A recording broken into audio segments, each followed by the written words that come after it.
గుంటూరు నగరంలో ఈ రోజున నరేడ్కో వారు నిర్వహించిన 12వ ప్రాపర్టీ షోలో పాల్గొనడం నిజంగా చాలా సంతోషకరంగా ఉంది.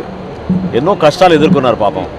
ప్రతి ఒక్కరు కూడా ఈ ప్రాంతాన్ని నమ్ముకుని, గడ్డను నమ్ముకుని మన ప్రజలకి ఏదైనా మంచి కార్యక్రమాలు చేయాలి, మంచి ప్రాజెక్ట్స్ తీసుకురావాలనే తపనతోటి నష్టాలు వచ్చినా కూడా తట్టుకుని ఒక విపరీతమైన ఇబ్బంది పెట్టే పరిస్థితిలో ఉన్నా కూడా గత 5-6 సంవత్సరాల నుంచి వీళ్ళు కష్టపడి నిలబడ్డారు.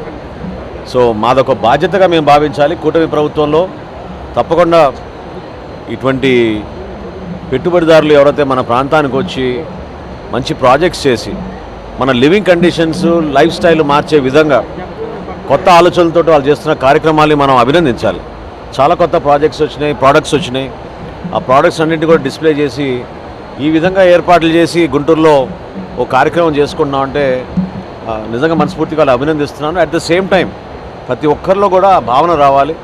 మన ప్రాంతానికి మనం ఇంకా మెరుగైన సేవలు అందించుకునే విధంగా గత 5 సంవత్సరాలు వీళ్ళు పడిన కష్టాలని గుర్తించి దయచేసి మీరందరూ కూడా, ఎస్పెషలీ ఎన్ఆర్ఐస్ ఎవరైతే ఇతర దేశాల్లో స్థిరపడ్డారో వాళ్ళందరూ కూడా మన ఆంధ్రప్రదేశ్లో పెట్టుబడులు పెట్టే విధంగా ఇక్కడ రాబోయే రోజుల్లో మంచి లివింగ్ కండిషన్స్, ఒక హెల్దీ ఎన్వైరన్మెంట్లో మన బిడ్డలకి మంచి భవిష్యత్తు ఉండే విధంగా మీ అందరూ కూడా కలిసిమెలిసి ముందుగా వస్తారని మనస్ఫూర్తిగా మిమ్మల్ని కొనియాడుతూ నరేడ్కో సంస్థని మరొకసారి నేను అభినందిస్తున్నాను. రాబోయే 4 సంవత్సరాల్లో కూటమి ప్రభుత్వం ఖచ్చితంగా మీకు అండగా నిలబడుతుంది.